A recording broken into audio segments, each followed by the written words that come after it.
Pakistan is the 5th most populous country in the world, and the city of Karachi accounts for the largest share of its population.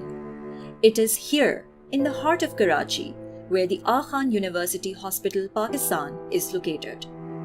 AKUH is a private, not-for-profit tertiary care hospital that serves millions of people, not just within but also outside the city through its outreach health network.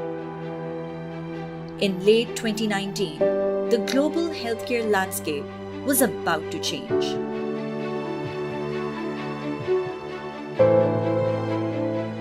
We didn't even know what it meant.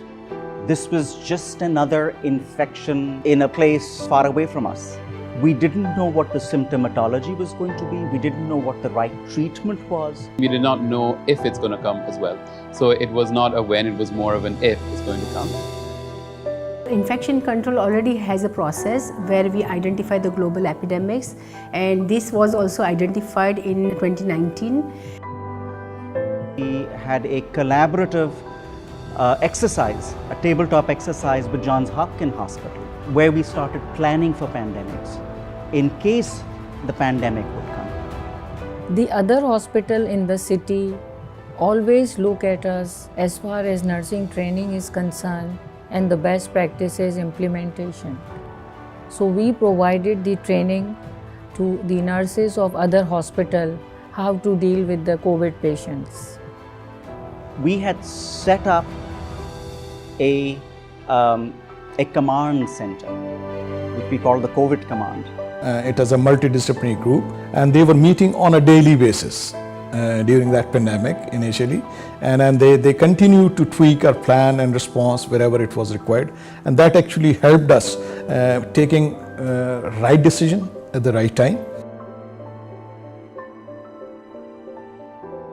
I remember February 26th, that young boy, and it was like, okay, that one was positive, great. अहम खबर से आपको आगाह करें, कराची में corona virus का पहला case सामने आ गया है. All right, now we're in it. We are in it. There was a lot of fear amongst the nursing staff, amongst the doctors as well, taking care that they may get infected. They were in the front line and they were worried that whether the institution has thought about them or not. So we used to go to them and teach them how to don and doff.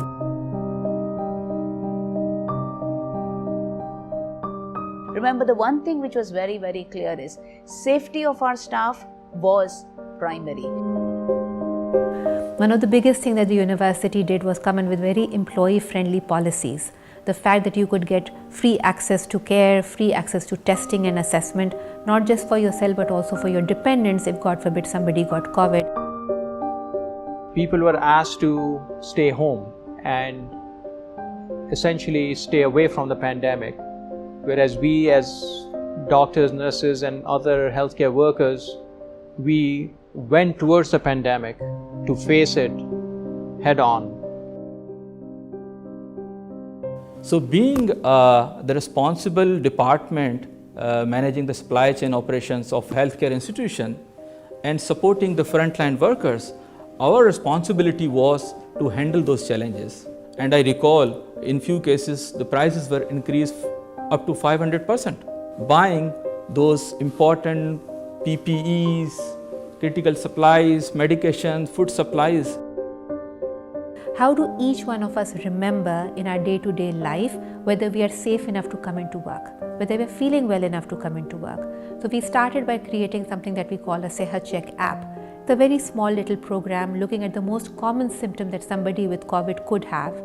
For safety of patients' families, we will not allow patients' families to come inside the COVID ward. When a patient comes with COVID, the doctor and the nurse is all the patient has. So we are treating them not just physically and not just their disease, we are also treating them mentally. We are their families. So my biggest challenge was to take care of my nurses and their well-being, physically as well as emotionally, because this infection was completely new for them. So there were many battles that we were fighting on multiple fronts. Once the COVID lockdowns were lifted is when we started seeing the impact of it on our regular patient flow. the fear of the virus was so much that patients did not want to come. And we started doing research. We had focus groups, we had surveys, we had discussions, informal, formal, to understand what was happening. All that information, that knowledge helped us then respond to it. Our messaging changed. So for the longest time, for several months, we ran a campaign on choose safe care, don't delay.